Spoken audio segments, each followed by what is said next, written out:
चल जाएगा। चलो, गुड आफ्टरनून।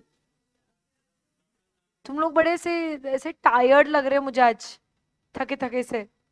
सब सही है ना? कि बहुत सारी पढ़ाई कर ली है? हाँ, अभी तक तो किए ही नहीं है पढ़ाई। बीमार आदमी। चलो, कल कौन नहीं था तुम में से? निधि कल थी? अच्छा, तो थी ना, मैं समझ नहीं आ रही आपको? हाँ, कौन नहीं था तुम में? जागृति नहीं थी? तो फिर कौन नहीं था तुम में से? हाँ, तुम, ये परसों नहीं थी? अच्छा, ये कल नहीं था, ये तो 2-3 दिन से नहीं आ रहा है। चलो चलो चलो चलो चलो, ठीक है। कल हम लोगों ने कॉस्ट स्टार्ट किया था। आप लोगों ने रीड किया जो मैंने आपको बोला था? सबने रीड किया? किस किस ने नहीं किया सच सच बताओ, झूठ बोलोगे पाप पड़ेगा। क्यों नहीं किया रीड? कौन सा असाइनमेंट करो तुम ऐसा?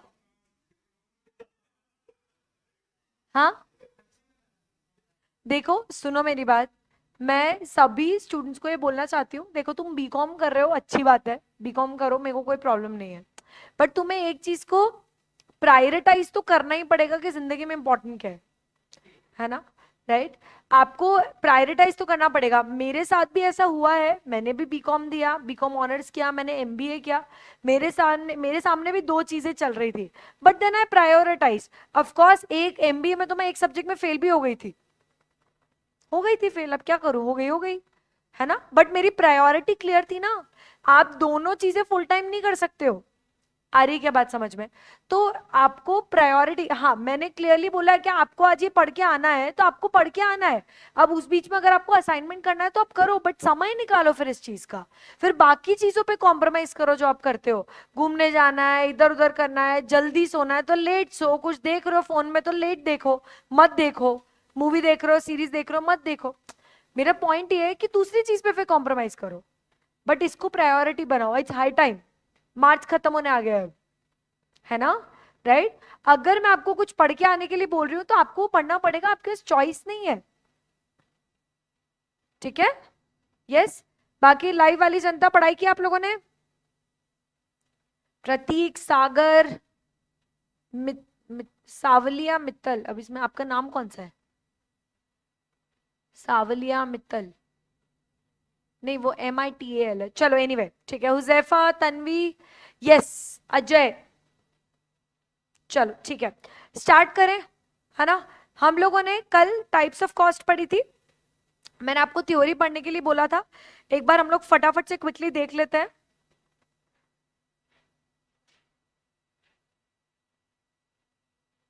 चलो आ जाओ, जल्दी से आ जाओ, जल्दी से। It's a very important topic. Cost per काफी सारे सवाल आते हैं, ठीक है? तो सब लोग ध्यान से सुनना। सबसे पहले हम लोगों ने कॉस्ट पढ़ा था, मैंने बताया था दो तरह के वेरिएबल्स होते हैं, डिपेंडेंट और इंडिपेंडेंट। ठीक है? डिपेंडेंट कौन से होते हैं? जो कि प्रोडक्शन पे, आउटपुट पे डिपेंडेंट होते हैं। और इंडिपेंडेंट कौन से होते हैं? जो आउटपुट से जिसको फर्क नहीं पड़ता, वो होंगे, जैसे चेंज इन टेक्नोलॉजी वो होगी ही, गवर्नमेंट की पॉलिसी वो चेंज होगी ही। करेक्ट है? राइट? फिर उसके बाद हमने पढ़ी थी टाइप्स ऑफ कॉस्ट, एक्सप्लिसिट और इम्प्लिसिट। एक्सप्लिसिट कॉस्ट कौन सी बताई थी मैंने? अकाउंटिंग कॉस्ट, वो कॉस्ट जिसकी हम अकाउंटिंग करते हैं। इम्प्लिसिट कॉस्ट कौन सी होती है? Explicit plus notional cost. याद आ रहा है क्या सबको? राइट? एक्सप्लिसिट में हम अपनी जेब से पैसा भरते हैं, आउटले भी होती है। बट इम्प्लिसिट में हम जेब से पैसा नहीं भरते हैं, वो नजर आती है कि वो कॉस्ट है पर उससे हमारा खर्चा नहीं होता है। ये कॉस्ट हम एक्चुअली इनकर करते हैं, इम्प्लिसिट हम एक्चुअली खर्चा नहीं करते। ये बुक्स में दिखती है, बुक्स में नहीं दिखती है। इसकी अकाउंटिंग होती है, अकाउंटिंग के टाइम पर नहीं, ये सिर्फ डिसीजन मेकिंग में काम आती है कि भाई डिसीजन आपको एक अच्छा लेना है तो आप इम्प्लिसिट कॉस्ट को भी कवर करोगे। एक्सप्लिसिट के एग्जांपल क्या है? Rent, wages, salaries. और इम्प्लिसिट के एग्जांपल क्या है? Salary that I would have gotten had I worked. अगर मैं काम करती तो मुझे जो पैसा मिलता वो मेरी क्या हो जाएगी? Implicit cost. क्लियर है सबको? यस, ठीक है। अब आपको क्वेश्चन में कैसा आ सकता है? आपको पूछा जाएगा कि ये वाली कॉस्ट है, ये कॉस्ट, जैसे फॉर एग्जांपल कि a man who used to get a salary of rupees 50,000 quits his job and starts his business. He considers rupees 50,000 as which type of cost? Implicit. आ रही है क्या बात समझ में? बहुत अच्छे से, यस, है ना। अब नॉर्मल प्रॉफिट बेसिकली क्या होता है, जो भी हमारा खर्चा कट के, ठीक है, जो भी हमारा खर्चा, अब खर्चा मतलब कौन सा, इकोनॉमिक कॉस्ट, ठीक है, इकोनॉमिक कॉस्ट कट के जो हमारे पास पैसा बचता है, जिसमें हमारी majorly explicit outlay cost cut होती है, जो हमारा एक्सपेंडिचर इनकर होता है वो कॉस्ट कट होती है, तो हमारे पास जो पैसा बचेगा उसको हम क्या बोलेंगे, प्रॉफिट। कौन सा बोलते हैं, प्रॉफिट्स, नॉर्मल प्रॉफिट्स। आ रही है क्या बात समझ में? What are abnormal profits? Abnormal profits क्या होता है?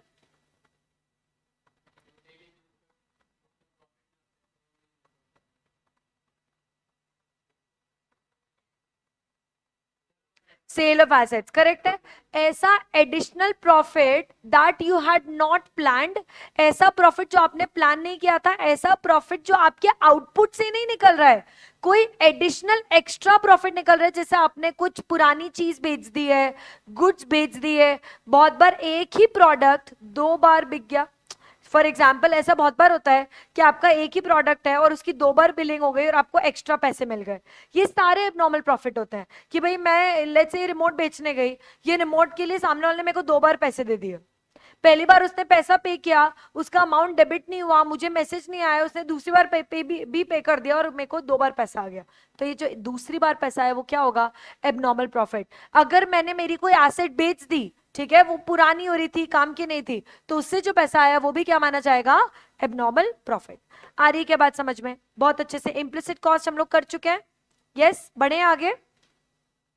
चलो, अपॉर्चुनिटी कॉस्ट। अपॉर्चुनिटी कॉस्ट का मतलब क्या होता है, ऐसा बेनिफिट जो हम फोरगो कर देते हैं, ऐसा बेनिफिट जो हम फोरगो करना मतलब जाने देना, ऐसा बेनिफिट जो हम जाने देते हैं, फोरगो कर देते हैं, जिसके लिए, क्यों फोरगो कर देते हैं, क्यों सैक्रिफाइस कर देते हैं, क्योंकि हमें कोई बेस्ट अपॉर्चुनिटी, बेटर अपॉर्चुनिटी मिलती है, उसको हम क्या बोलते हैं, अपॉर्चुनिटी कॉस्ट। पर अगर ऐसा कोई सिनेरियो है कि आपके पास अपॉर्चुनिटीज अवेलेबल ही नहीं है, आपके पास ऑल्टरनेटिव्स अवेलेबल ही नहीं है, आपके पास एक ही ऑप्शन है, तो क्या ऑल्टरनेटिव, क्या अपॉर्चुनिटी कॉस्ट उसमें होगी, नहीं।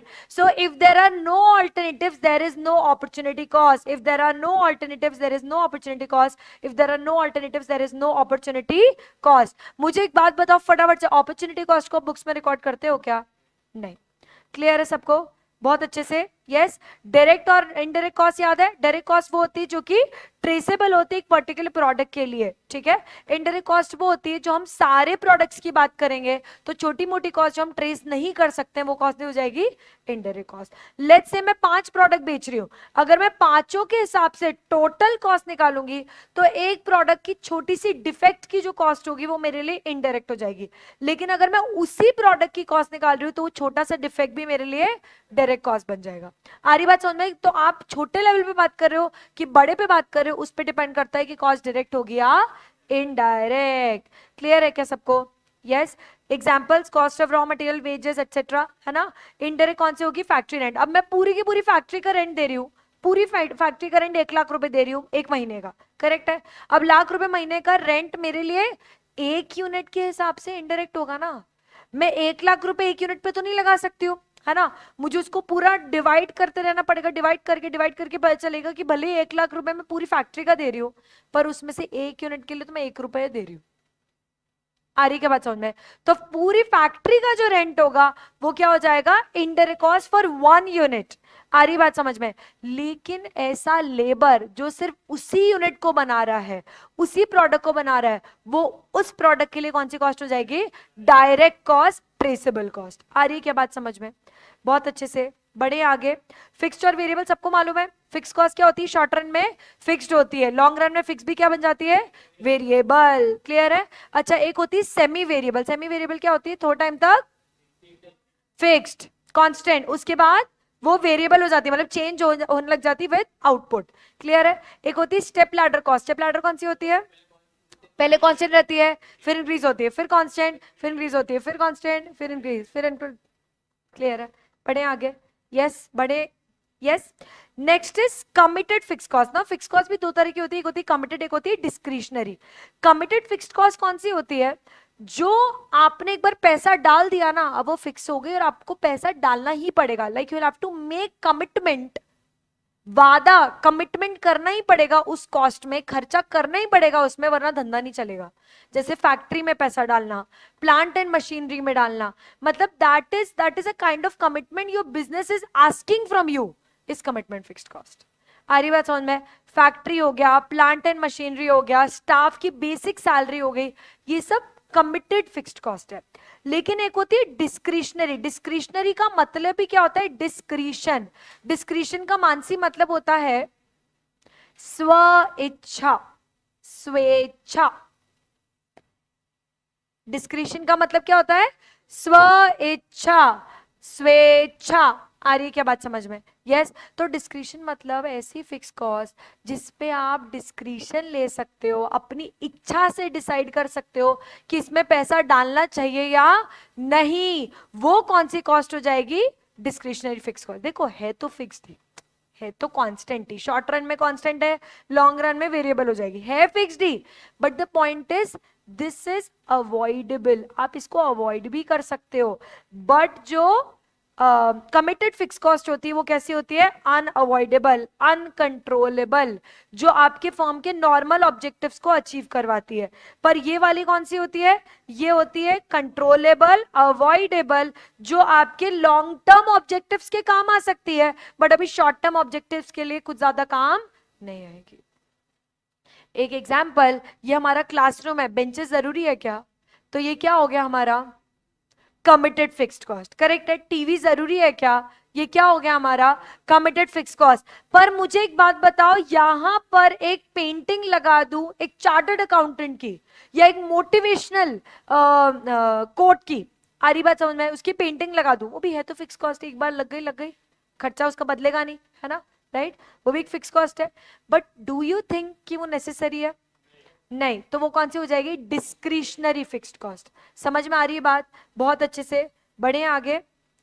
मार्जिनल कॉस्ट हम लोग पढ़ चुके हैं। एडिशनल प्रोडक्ट को प्रोड्यूस करने में जो एक्स्ट्रा कॉस्ट लगती है उसको हम क्या बोलते हैं? Marginal cost. उसका फॉर्मूला क्या है ना? Total quantity of a product minus total cost of a product minus total cost of the last product. याद आ रही है सबको? यस ठीक है। उसके बाद एक और जो फॉर्मूला है वो क्या है? Change in total cost divide by change in quantity. आ रही है क्या बात समझ में? बढ़े आगे। ठीक है, चलो। इसके बिहेवियर हम लोग कल कर चुके थे, है ना? इंक्रीमेंटल कॉस्ट कौन सी होती है? जब भी आप कोई नया बिजनेस डिसीजन लेते हो, नया कोई भी प्लांट खरीदते हो, कोई प्लांट इंस्टॉल कर रहे हो, बिल्डिंग खरीद रहे हो, कोई भी नया बिजनेस डिसीजन लेते हो आउटपुट बढ़ाने के लिए, तो वो जो एडिशनल कॉस्ट लग रही है ना, this is not marginal particularly. ये कहां से समझ में आ रही है? फोन उठाना है क्या?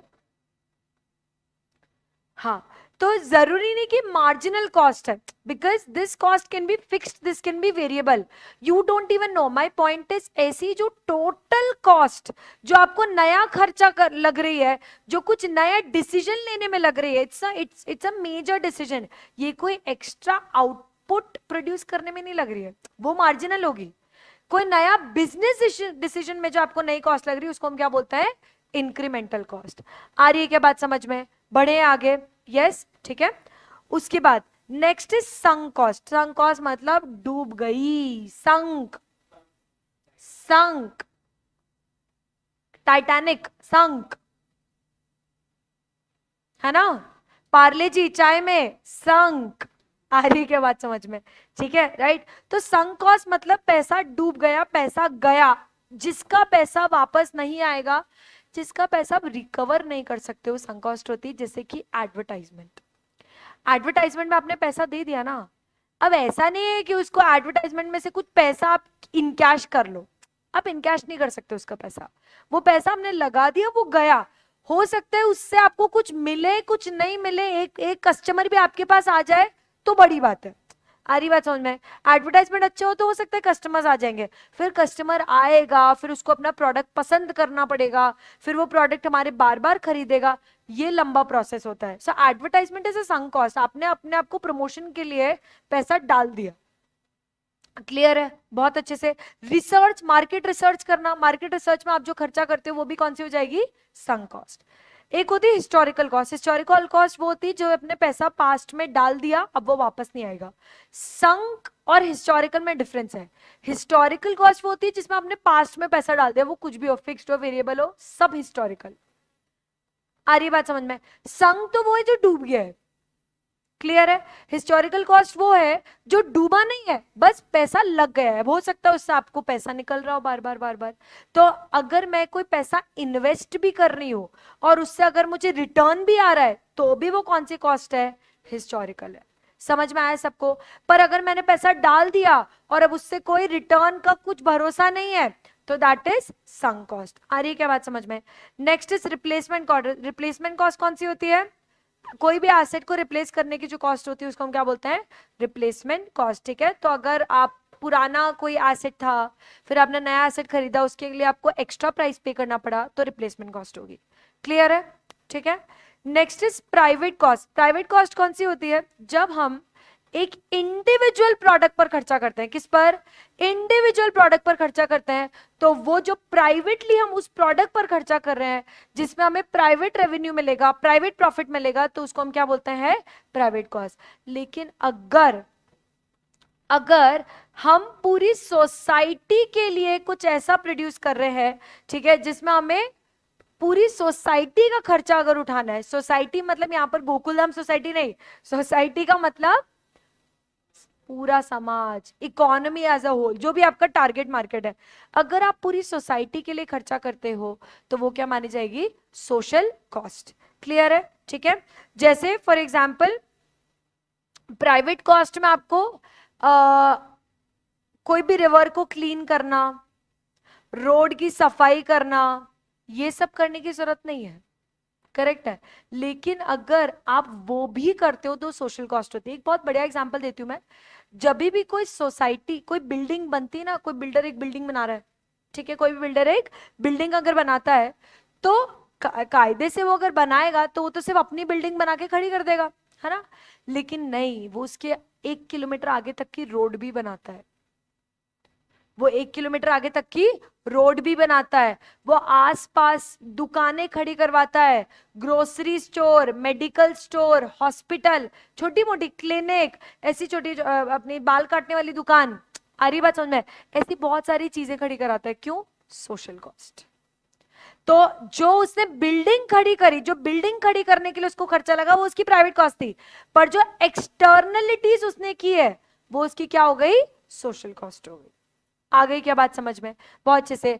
जैसे कोई भी अगर प्राइवेट एरिया में बहुत बड़ा प्लांट डलता है ना, जैसे Amul, Anand milk union limited, तो Anand is a area in Gujarat. आ रही बात समझ में? और अमूल उसी पर बना है। वहां पे जितने भी छोटे छोटे फार्मर्स थे, उनका यूनियन था और उससे अमूल बना। ठीक है, राइट? तो वहां पे जितने भी लोग काम करता है ना, उनको अलग से सबको रहने को घर मिलता है। तो वो क्या हो गई? उनकी सोशल कॉस्ट हो गई। वो प्रोडक्ट में ऐड नहीं होगी। वरना उनको, उनका घर भी अगर ऐड हो गया, तो दूध आज 1 लीटर दूध 300 रुपए से कम में नहीं मिलेगा। समझ में आ रही है क्या बोलना चाह रही हूँ मैं? यस। बढ़े आगे। चलो, अब हम आते हैं शॉर्ट रन और लॉन्ग रन पे। शॉर्ट रन कॉस्ट क्या बोलती है? शॉर्ट रन कॉस्ट ये बोलती है द कॉस्ट दैट यू इनकर एट अ शॉर्ट पीरियड। ठीक है, शॉर्ट रन में कितनी तरह की कॉस्ट होती है? दो। पहली फिक्स्ड, दूसरी वेरिएबल। और लॉन्ग रन में कितनी तरह की कॉस्ट होती है? एक, विच इज वेरिएबल। अब मैं आपको एक ऐसी चीज बताने जा रही हूँ, आप पागल हो जाओगे। ठीक ना? सर्वर मत पटक लेना एक, है ना? मार वार मत देना एक दूसरे को, ध्यान से सुनना। ठीक है? हाँ, मारना नहीं है, मारना नहीं है।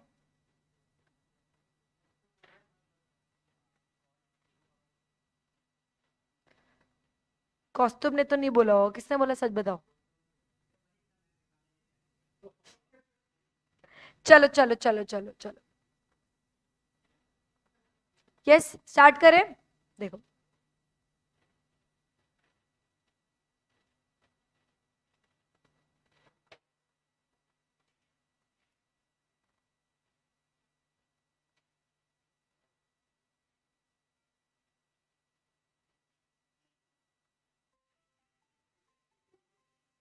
इसको क्या हो रहा है?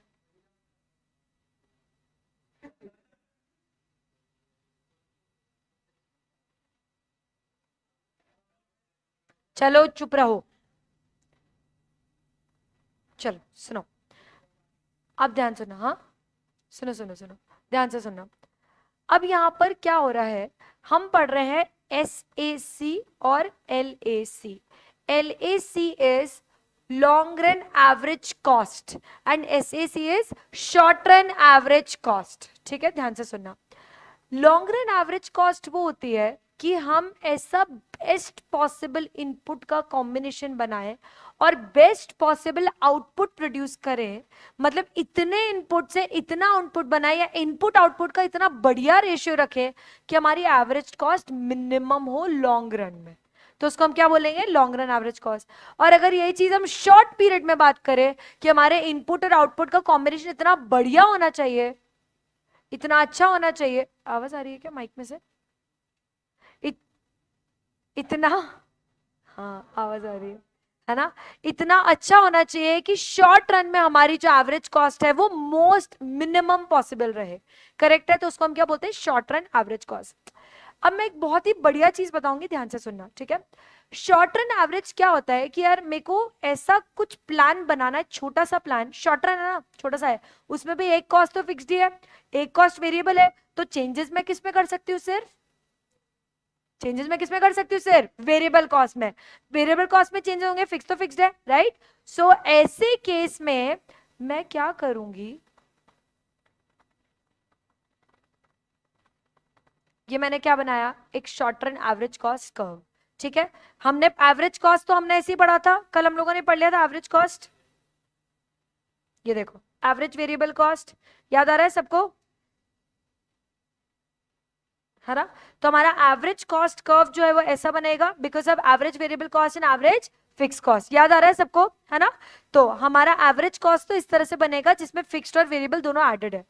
अब ये जो ए पॉइंट है, मैंने इस पर ये ऐसा पॉइंट फिक्स कर लिया कि अगर मैं Q1 प्रोड्यूस करूंगी, Q1 क्वांटिटी प्रोड्यूस करूंगी, तो ए पॉइंट पर सबसे कम कॉस्ट मिलेगी। देखो ना, lowest point of short run average cost curve 1 है, ये लोएस्ट पॉइंट है, ए पॉइंट लोएस्ट है, करेक्ट है।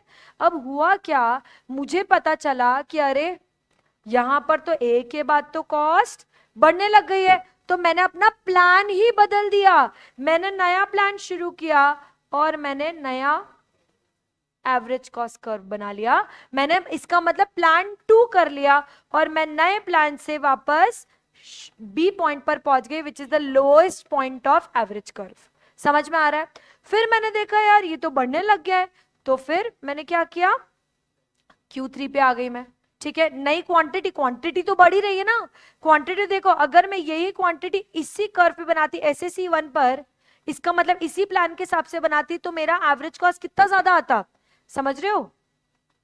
SAC1 पर अगर मैं Q2 प्रोड्यूस करती तो मेरा एवरेज कॉस्ट कितना ज्यादा आता। तो मैंने क्या करा, मैंने यहीं पर ही प्लान चेंज करके SAC2 बना दिया। समझ में आ रही बात। अब Q3 के लिए मैं क्या करूंगी, वापस से नया प्लान बनाऊंगी विच इज C पॉइंट, और उस पे मैं SAC3 कर्व बनाऊंगी, विच इज Q3 पर मैं C पॉइंट पर Q3 कमोडिटीज प्रोड्यूस कर पा रही हूं एट लोएस्ट एवरेज कॉस्ट। कम से कम एवरेज कॉस्ट पे मैं Q3 कमोडिटीज प्रोड्यूस कर पा रही हूं SAC3 कर्व के हिसाब से। आ रही है बात समझ में। एंड सेम चीज is here eight D point SAC4। इससे हमें यह समझ में आया कि आपने Q1 क्वांटिटी पे तो A पॉइंट पर मिनिमम एवरेज कॉस्ट कमा ली, मतलब मिनिमम एवरेज कॉस्ट इनकर की, कोई प्रॉब्लम नहीं है। पर अब हुआ क्या, कॉस्ट बढ़ने लग गई थी, तो मैंने फटाफट से अपना प्लान चेंज करके मैंने अब नई क्वांटिटी और नया कर्व बना लिया, मतलब now this is plan B. अब प्लान चेंज हो गया, उसके बाद वापस कॉस्ट बढ़ने लग गई, तो मैंने नया प्लान बना लिया, नए प्लान के हिसाब से बना SAC3, फिर वापस नया प्लान बना SAC4। इसीलिए SAC कर्व को प्लान्ड कर्व भी बोलते हैं। क्या बोलते हैं, प्लान्ड कर्व। आ रही है क्या बात समझ में। क्योंकि at SAC short run average curve की बात यही है ना कि हम इनपुट आउटपुट जल्दी जल्दी जल्दी जल्दी जल्दी जल्दी चेंज भी कर सकते हैं। आ रही बात समझ में। तो हम SAC लेवल पे शॉर्ट रन में हम जल्दी चेंज कर सकते हैं, फिक्स तो फिक्स्ड है, वेरिएबल को चेंज करना है तो हम फटाफट से प्लान चेंज कर सकते हैं क्योंकि शॉर्ट रन है। क्लियर है, राइट है ना। अब technically long run average cost कुछ होता ही नहीं है, लॉन्ग रन एवरेज कॉस्ट कुछ नहीं होता है। सारे शॉर्ट रन को अगर हम मिला देते हैं तो लॉन्ग रन एवरेज कॉस्ट बनता है। तो जो भी टेंजेंट होता है A B C D point, A B C D point मतलब सारे शॉर्ट रन एवरेज कर्व का जो लोएस्ट पॉइंट होता है, वो जब लॉन्ग रन एवरेज कॉस्ट को टच कर जाता है तो हमारा बनता है long run average cost curve. आ रही बात समझ में? तो शॉर्ट रन मतलब एसएसी का जो हमारा लोएस्ट पॉइंट है वो किसको टच करता है? एलएसी के पॉइंट्स को टच करता है। आ रही है क्या बात समझ में? इसमें कोई डाउट समस्या आपत्ति किसी को भी? यस, मारोगे तो नहीं एक दूसरे को, है ना? इस कर्व को चूंकि एक एनवलप जैसा दिखता है, ठीक है, तो हम इसको क्या बोलते हैं? Envelope curve.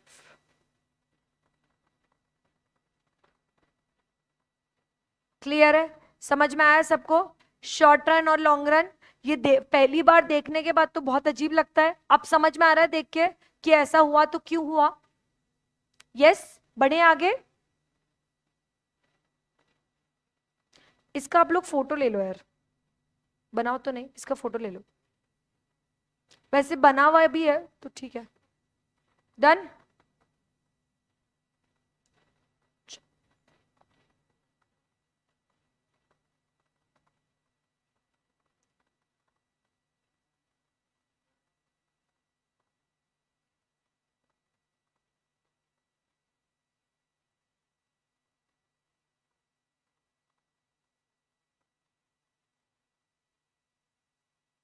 डन, बढ़ेंगे आगे।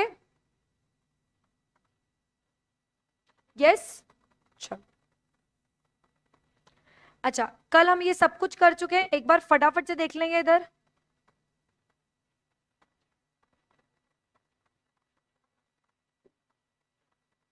ये क्या गाना बजाना चल रहा है तुम लोगों का यार?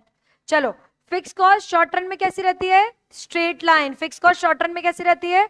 Straight line which is parallel to X axis. Variable cost जो रहती है इट स्लोप्स अपवर्ड्स, ठीक है, तो टोटल कॉस्ट भी होगी वो स्लोप्स अपवर्ड्स, बट वो थोड़ा सा ऊपर से चालू होगी। करेक्ट है? Why? Because of fix cost. आ रही है बात समझ में? अब अगर हम एवरेज फिक्स कॉस्ट की बात करते हैं तो average fix cost is nothing but total fix cost divided by quantity. तो हम एक यूनिट में कितनी फिक्स कॉस्ट लगा रहे हैं उसको हम क्या बोलते हैं? Average fix cost. Average fix cost, पहले तो सबसे पहले एक यूनिट की तो एवरेज फिक्स कॉस्ट बहुत ज्यादा रहेगी, फिर जैसे जैसे हम यूनिट प्रोड्यूस करते जाएंगे हमारी fix cost, average fix cost गिरती जाएगी। आ रही बात समझ में? Average variable cost, average variable cost क्या होती है? एक यूनिट की जो वेरिएबल कॉस्ट लगती है उसको हम एवरेज वेरिएबल कॉस्ट बोलते हैं। वो पहले हाई रहती है, फिर वो गिरने लगती है, फिर वो मिनिमम पे पहुंचती है, उसके बाद वो वापस बढ़ने लगती है, तो इसकी भी कटोरे जैसा कर्व होता है। कैसा? कटोरे जैसा। क्लियर है?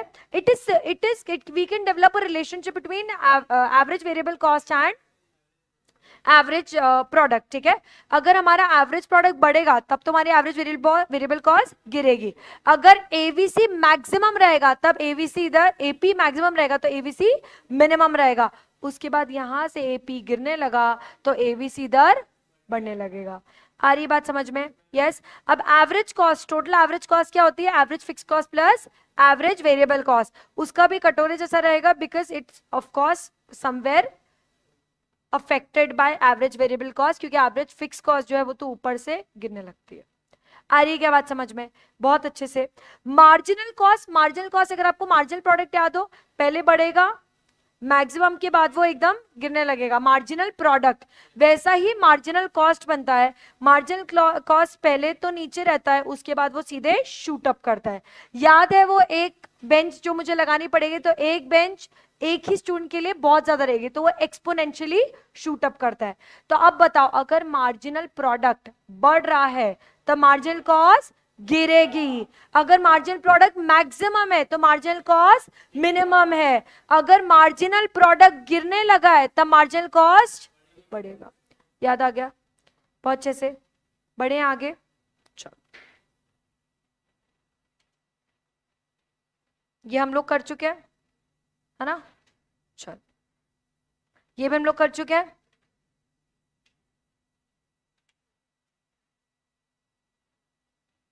देखो, एलएसी कर्व जो होता है उसको हम क्या बोलते हैं, U shaped curve, envelope curve भी बोलते हैं, ठीक है। देखो, selecting suitable SSC curve at different output level. In the long run, for any output level, the firm will examine and decide which SAC worked. Simple. Long run में अब देखो, अगर हमारा लॉन्ग रन में जाएगा एसएसी एलएसी तो इस तरह से जाएगा लॉन्ग रन में। तो लॉन्ग रन में आप देखोगे इनमें से कौन सा प्लान वर्क किया, जो भी प्लान परफेक्टली वर्क किया उतना आउटपुट और उतनी कॉस्ट आप प्लान करोगे। समझ में आया? लॉन्ग रन में जो परफेक्ट एसएसी था, परफेक्ट एसएसी मतलब परफेक्ट प्लान था, SSC is nothing but a planned curve, है ना। तो जो परफेक्ट प्लान था that will make you decide कि कौन सा परफेक्ट आउटपुट था और कौन सा परफेक्ट कॉस्ट था।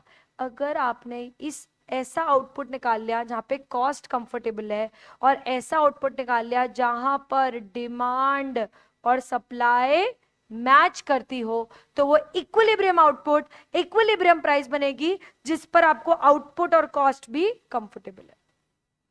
समझ में आया?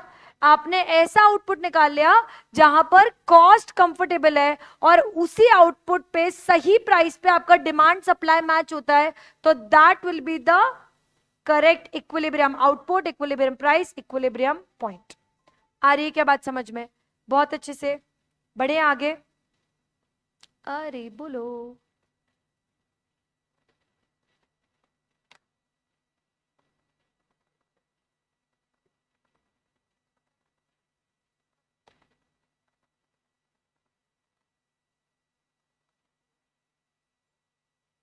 ठीक है, क्या हो गया?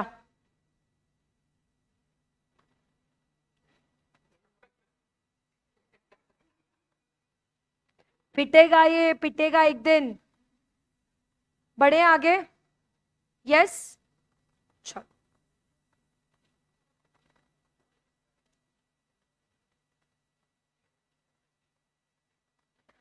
Now if the firm has choice between infinite number of plants, अगर ऐसे बहुत सारे अलग अलग प्लांट्स हैं, मशीनरी है, बहुत सारे अलग अलग आपके पास ऑप्शंस हैं, ठीक है, तो फिर एलएसी कर्व बड़ा स्मूथ बनता है। स्मूथ कैसा है? ऐसा लंबा जाएगा, है ना, क्योंकि इनफाइनाइट प्लान्स हैं।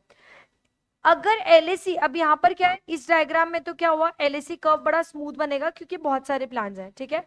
If a firm desires to produce if a firm desires to produce any particular output level, it will build a corresponding plant and operate on the plant's SAC curve. वही चीज जो मैंने आपको बताई कि जो SAC सबसे कंफर्टेबल था, आप पूरे LAC में चेक करोगे कि जो SAC सबसे कंफर्टेबल था वो वाला SAC आप चूज करके वही आउटपुट आप बनाओगे। क्लियर है सबको? यस, बढ़े आगे। रेवेन्यू पढ़ेंगे अभी, कॉस्ट सबको क्लियर है? हाँ, चलो लिखना शुरू करेंगे। रेवेन्यू, चलो आ जाओ।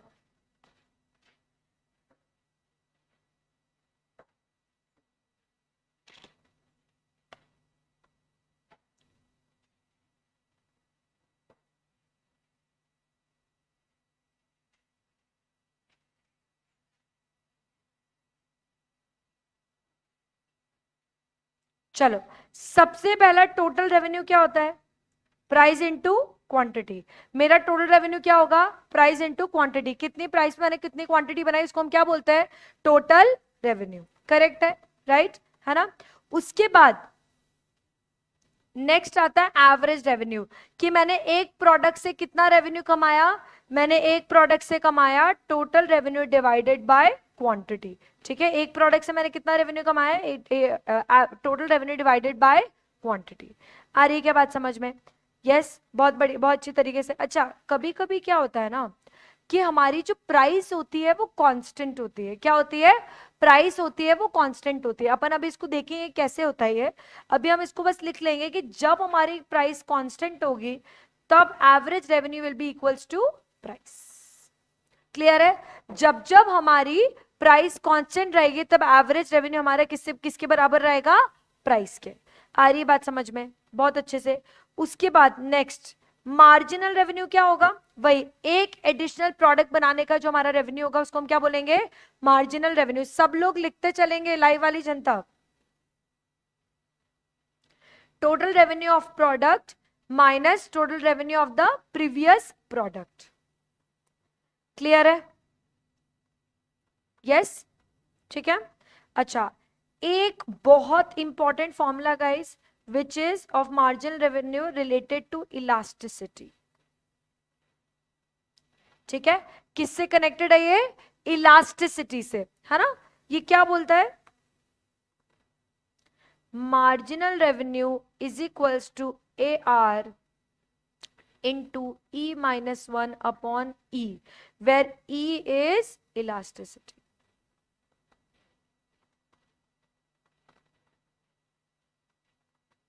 आ रही है क्या बात समझ में? यस, ठीक है, यहां तक सबको क्लियर है? बढ़े आगे। अब देखो सिंपल एग्जांपल।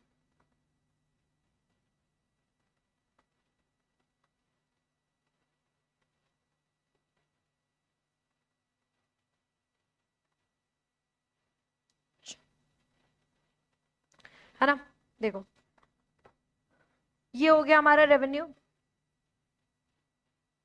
ये हो गया हमारा आउटपुट। ठीक है, चलो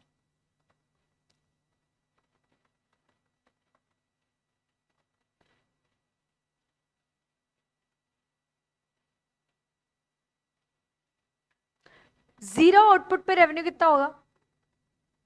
प्रोडक्ट बेचोगे तो हमें कुछ मिलेगा क्या? नहीं। एक आउटपुट पे लेट्स से हमें 10 रुपए का रेवेन्यू होता है, दो आउटपुट पे लेट्स से हमें 20 रुपए का रेवेन्यू होता है, तीसरे आउटपुट पे हमें 30 का, चौथे आउटपुट पे हमें चौथे का 40।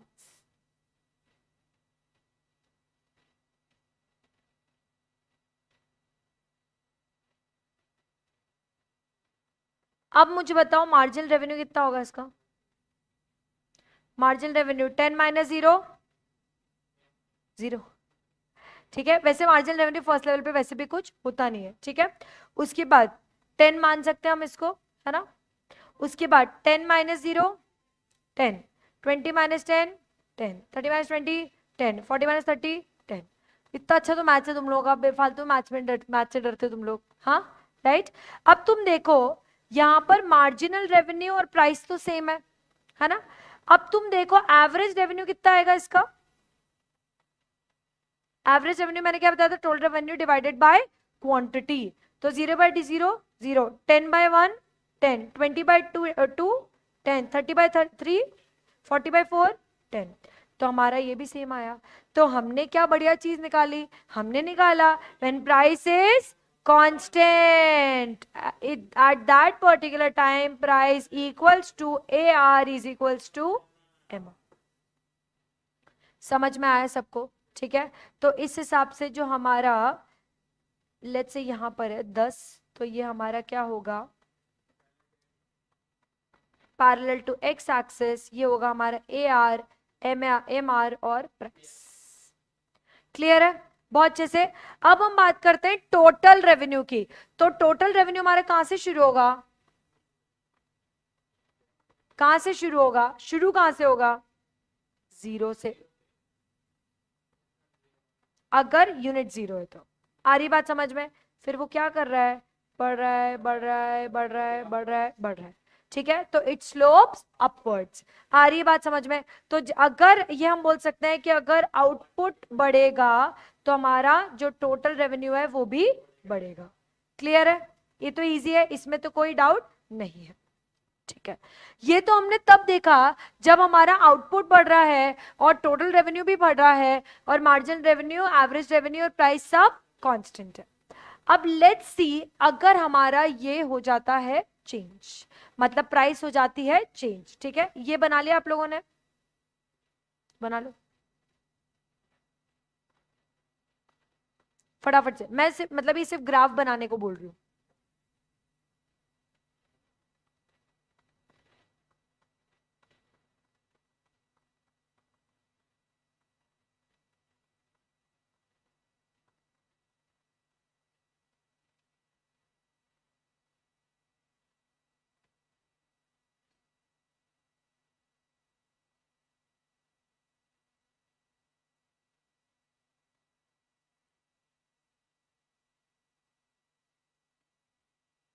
डन, बढ़े आगे।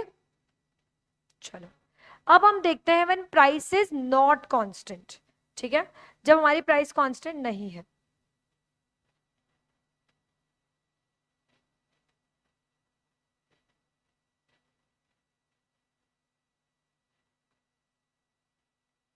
वन टू थ्री फोर, ठीक है, यस। अब लेट्स से हम प्राइस रख रहे हैं 10 सबसे पहले, ठीक है, उसके बाद हम प्राइस रख रहे हैं 15, है ना, उसके बाद हम प्राइस जो है वो चेंज करके रख रहे हैं 10, उसके बाद हम प्राइस चेंज करके रख रहे हैं 5। तो पहले हमारी प्राइस क्या हो रही है, बढ़ रही है, उसके बाद हमारी प्राइस क्या है, गिर रही है, करेक्ट है, राइट। अब हमारे टोटल रेवेन्यू कितना निकलेगा, फटाफट निकालो। What is total revenue, price into quantity. सबसे पहले 10 into 1 is 10, 15 into 2 is 30, 10 into 3 is 30 and 5 into 4 is 20, correct है, राइट। उसके बाद मार्जिन रेवेन्यू कितना होगा, 30 minus 10 is 20, 30 minus 30 is 0, 20 minus 10 is -10। आ रही है क्या बात समझ में, यस, ठीक है। अब हम बनाएंगे सबसे पहले टोटल रेवेन्यू, करेक्ट है, राइट। देखो टोटल रेवेन्यू हमारा कितना निकलेगा, ये हमारा हो गया रेवेन्यू, ये हमारा हो गया आउटपुट, ठीक है। टोटल रेवेन्यू कहां से चालू होगा, 10 से, ठीक है। अभी मैं उसको प्लॉटिंग नहीं कर रही हूं, मैं सिर्फ अभी ग्राफ बना रही हूँ। 10, 30, 30 और 20, ठीक है। तो पहले बड़ा कांस्टेंट हुआ और गिरा, समझ में आया, ये क्या हो गया हमारा टोटल रेवेन्यू, यहां तक क्लियर है। अब हम बनाएंगे एवरेज रेवेन्यू, ठीक है। Price is equals to average revenue, कैसे पता चला मैम, जब price into quantity is total revenue, और अगर उसमें से टोटल रेवेन्यू में से हम कोई भी एक एलिमेंट को डिवाइड करेंगे तो एवरेज प्राइस निकले, एवरेज रेवेन्यू निकलेगा। अगर हम टोटल रेवेन्यू को क्वांटिटी से डिवाइड निकलेंगे तो प्राइस भी निकलेगी और एवरेज रेवेन्यू में निकलेगा, इसलिए हमेशा प्राइस किसके बराबर होती है, एवरेज रेवेन्यू के। सबको मालूम है ना, यस, ठीक है। तो एवरेज रेवेन्यू क्या है, प्राइस क्या है, 10, 15, 10, 5। तो पहले बढ़ा, फिर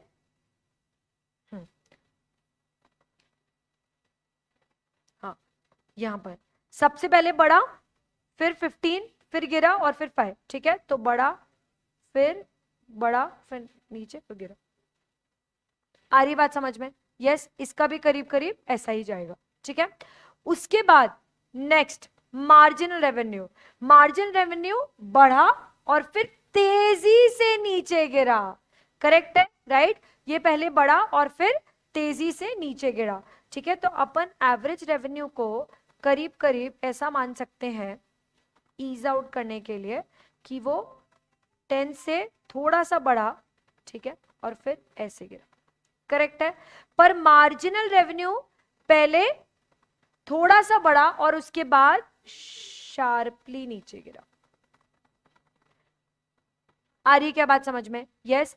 अब हमने इसमें क्या क्या समझा, ध्यान से देखना। जब हमारा सबसे पहले मार्जिनल रेवेन्यू बढ़ रहा है तब टोटल रेवेन्यू भी बढ़ रहा है और एवरेज रेवेन्यू भी बढ़ रहा है। मार्जिनल रेवेन्यू बढ़ रहा है, टोटल रेवेन्यू बढ़ रहा है, एवरेज रेवेन्यू भी बढ़ रहा है, कोई प्रॉब्लम नहीं है। पर उसके बाद मार्जिनल रेवेन्यू जब गिरने लग रहा है, करेक्ट है, तब हमारा टोटल रेवेन्यू क्या हो गया है, कांस्टेंट। जब मार्जिनल रेवेन्यू गिरने लगता है तब टोटल रेवेन्यू हो गया है कांस्टेंट। आ रही बात समझ में, बहुत अच्छे से, yes.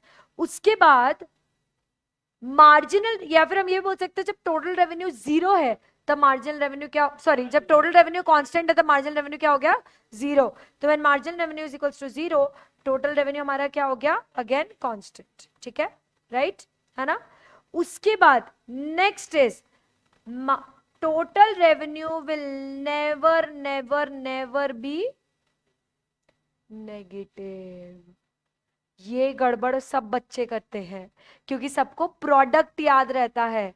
Total revenue can always be 0, दिमाग लगाओ ना, रेवेन्यू 0 नहीं हो सकता तुम्हारा, पर नेगेटिव हो सकता है क्या, नहीं हो सकता।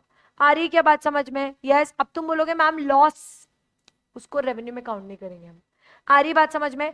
तो मैं ये कहूंगी कि हमारा टोटल रेवेन्यू मैम यहाँ पर टच कर सकता है क्या? यस। और अगर ये टच करेगा तो एवरेज रेवेन्यू भी टच कर सकता है क्या? हाँ, क्योंकि कहीं ना कहीं एवरेज रेवेन्यू जो है वो कहाँ से डिराइव होता है? Total revenue divided by quantity. तो अगर टोटल रेवेन्यू जीरो होगा तो एवरेज रेवेन्यू भी ऑटोमेटिकली जीरो होगा। तो हम ये बोल सकते हैं कि जब टोटल रेवेन्यू is zero, तब average revenue is also zero and marginal revenue is negative. आ रही है क्या बात समझ में? Now this is a minute difference between what? Total product and total revenue. Total product तो जीरो भी नहीं पहुंचता है, क्लियर है? राइट? टोटल प्रोडक्ट जो है वो डिक्लाइन होता है, but total product zero negative नहीं पहुंचता है। यहां पर हमारा रेवेन्यू जीरो पहुंच सकता है, एवरेज रेवेन्यू भी जीरो पहुंच सकता है, और मार्जिन रेवेन्यू जो है वो क्या होगा? नेगेटिव होगा। आप ये चीज देखना, मार्जिन रेवेन्यू ज्यादा तेजी से गिरता है, एवरेज रेवेन्यू धीरे धीरे गिरता है। मार्जिन रेवेन्यू तेजी से गिर के जीरो कट करके और नेगेटिव चला जाता है, बट एवरेज रेवेन्यू जो है वो धीरे धीरे गिरता है और जीरो पहुंच सकता है। आ रही है क्या बात समझ में? बहुत अच्छे से। इसमें किसी को कोई डाउट है? देखो, ये हमने पढ़ लिया, average revenue is price into quantity, तो एवरेज रेवेन्यू इसलिए क्या हो गया? प्राइस हो गया। ये हम लोगों ने पढ़ लिया है, ठीक है। मार्जिन रेवेन्यू क्या होता है? Total revenue divide by quantity, या फिर total revenue n minus total revenue n minus 1। Correct है? देखो यही हमने पढ़ा, ये मार्जिन रेवेन्यू, ये एवरेज रेवेन्यू, करेक्ट है? राइट? ये हमारा क्या हो गया? कहीं ना कहीं एक तरह से टोटल रेवेन्यू, करेक्ट है? ये हमारा क्या हो गया? Total revenue, right? अब देखो, इस पर्टिकुलर टाइम पर क्या हो रहा है? मार्जिनल रेवेन्यू जो है वो बढ़ रहा है, ठीक है, और टोटल रेवेन्यू बढ़ रहा है, करेक्ट है? राइट? ये पर्टिकुलर टाइम कौन सा वाला है? ये वाला, करेक्ट है? राइट? इसके बाद ये एक ऐसा पॉइंट है, ये एक ऐसा पॉइंट है जहां पर मार्जिनल रेवेन्यू जो है उसने गिरना शुरू करके सीधे कहां पहुंच गया? जीरो पर, ठीक है। तो ये ऐसा पॉइंट है एन और एच पॉइंट, जिस पर टोटल रेवेन्यू क्या हो गया? कांस्टेंट। मार्जिनल रेवेन्यू क्या हो गया? जीरो।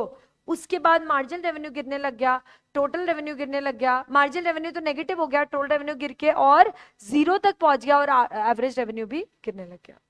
आ रही क्या बात समझ में? इसमें किसी को कोई डाउट? यस, ठीक है।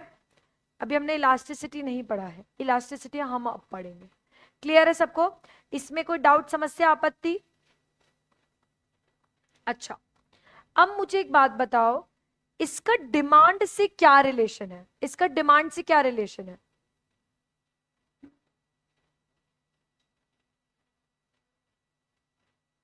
Average revenue is price. अब एवरेज रेवेन्यू भूल जाओ, अब तुम प्राइस बोलो इसमें। जैसे डिमांड बढ़ेगी वैसे रेवेन्यू बढ़ेगा, ठीक है। देखो, सुनो, ध्यान से सुनना। हमने क्या पढ़ा? प्राइस बढ़ती है, डिमांड गिरती है इन केस ऑफ डिमांड।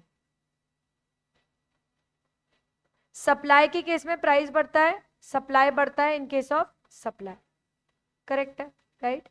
अब हमने माना price is average revenue, correct है?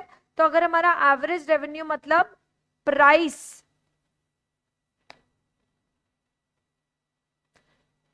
मतलब प्राइस अगर हमारा बढ़ रहा है तो क्या हमारी डिमांड गिरेगी? गिरेगी, ऑफ कोर्स, है ना? राइट? सीधी सी बात है ना। अब सवाल ये है कि कहां पर हमें फिगर आउट करना है कि हम कहां तक रेवेन्यू जनरेट करें कि हमारी प्राइस बढ़ाने पर हमारा जो डिमांड है वो बहुत ज्यादा ना गिरे, या फिर हम कहां तक प्राइस गिराए कि हमारी डिमांड बढ़ती जाए। आ रही बात समझ में? यस, ठीक है। अब देखो, नाउ ये जो सी पॉइंट आपको दिख रहा है, ये सी पॉइंट क्या है? Elasticity is equal to 1, correct है? मतलब यहां पर अगर हमारी क्वांटिटी है, ठीक है, ये देखो, ये है हमारा एवरेज रेवेन्यू, है ना? ये इसी तरह से हमारा डिमांड कर्व भी दिखता है, डिमांड कर्व भी ऐसे ही होता है ना हमारा, है ना? राइट? तो लेट्स से ये हमारी प्राइस है और ये हमारी क्वांटिटी है ना? तो ये वो पॉइंट होता है जहां पर इलास्टिसिटी इज इक्वल टू 1 होता है। याद करो पॉइंट मेथड, याद आ रहा है सबको? पॉइंट मेथड, यहां पर क्या होता है? इलास्टिसिटी इज इक्वल्स टू 1, तो हम ये मानेंगे कि एवरेज रेवेन्यू कर्व में ये वो प्राइस और वो क्वांटिटी है, इसका मतलब इस कर्व में ये वो प्राइस और वो क्वांटिटी है जहां पर जितना आप प्राइस चेंज करोगे उतना डिमांड में चेंज आएगा। याद आ रहा है सबको पॉइंट मेथड? यस। अब इसके ऊपर क्या रहेगा? इसके ऊपर रहेगा कि अगर हम प्राइस में छोटा सा भी चेंज लाएंगे तो हमारा मार्जिन रेवेन्यू सट करके नीचे गिर रहा है, सट करके जुप। समझ में आ रहा है? तो ये वाला जो पॉइंट है, इस पॉइंट पर क्या हो रहा है, इलास्टिसिटी जो है वो 1 से ज्यादा है। इलास्टिसिटी 1 से ज्यादा है का मतलब क्या हुआ कि थोड़ा भी प्राइस में चेंज किया तो डिमांड ने ज्यादा रिएक्ट किया। क्लियर है? बहुत अच्छे से। यस। और इसके बाद यहां पर कैसा है कि थोड़ा हमने प्राइस में अगर ज्यादा भी चेंज किया तो elasticity would be less than 1, मतलब इलास्टिसिटी यहां पर कम रहेगी। क्लियर है सबको? बहुत अच्छे से। पक्का है क्या? ठीक है। तो अब अगर हम इसी को एमआर कर्व से बात करें तो एमआर कर्व यहां पर क्या था? 0 था। तो जब हम बोल सकते हैं कि जब इलास्टिसिटी 1 है तब एमआर कहां पहुंच चुका होता है? 0 पर। करेक्ट है? राइट। जब इलास्टिसिटी इज ग्रेटर देन 1, जब इलास्टिसिटी कैसी रहती है? ग्रेटर देन 1 रहता है, तब एमआर पॉजिटिव रहता है। इलास्टिसिटी क्या रहती है? ग्रेटर देन 1, तब हमारा एमआर भी कहां रहता है? पॉजिटिव रहता है। करेक्ट है? और जब इलास्टिसिटी लेस देन 1 रहेगी, ठीक है, तो ऐसे गिरने लगेगी तो एमआर भी गिरने लगेगा। आ रही है क्या बात समझ में? बहुत अच्छे से। कोई डाउट, समस्या, आपत्ति? यस। ठीक है। तो ऊपर जाएंगे, मिड पॉइंट से ऊपर जाएंगे तब इलास्टिसिटी ज्यादा है, मिड पॉइंट से नीचे जाएंगे तो इलास्टिसिटी कम है, मिड पॉइंट से ऊपर जाएंगे तो एमआर भी पॉजिटिव है, मिड पॉइंट से नीचे जाएंगे तो एमआर भी नेगेटिव है। मिड पॉइंट पे एमआर क्या है? समझ में आया सबको? यस। कोई डाउट, समस्या? ये देखो,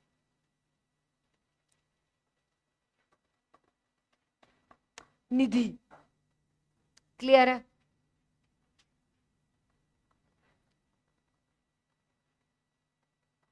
एक बार इसको रीड कर लो फटाफट से।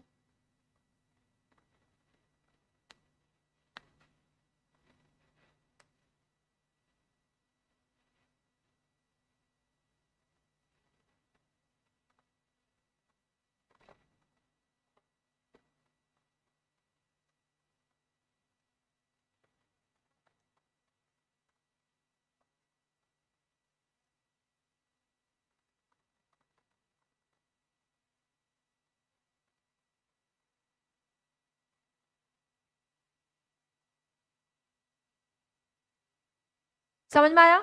ऐसा क्यों लिखा है? A R curve is flatter than M R. A R धीरे धीरे गिरता है, एम आर स्टीपली जुप करके गिरता है। ए आर धीरे धीरे गिरता है तो ए आर फ्लैटर होगा, एम आर स्टीपर होगा। ए आर कभी भी एक्स एक्सिस के नीचे जाएगा क्या? नहीं जाएगा। आ रही क्या बात समझ में? It will never cross below axis. Ma'am X axis को टच कर सकता है क्या ए आर? कर सकता है। मैम क्यों कर सकता है? क्योंकि total revenue can touch X axis, इसलिए average revenue can also touch X axis. Clear है? Done done done done done.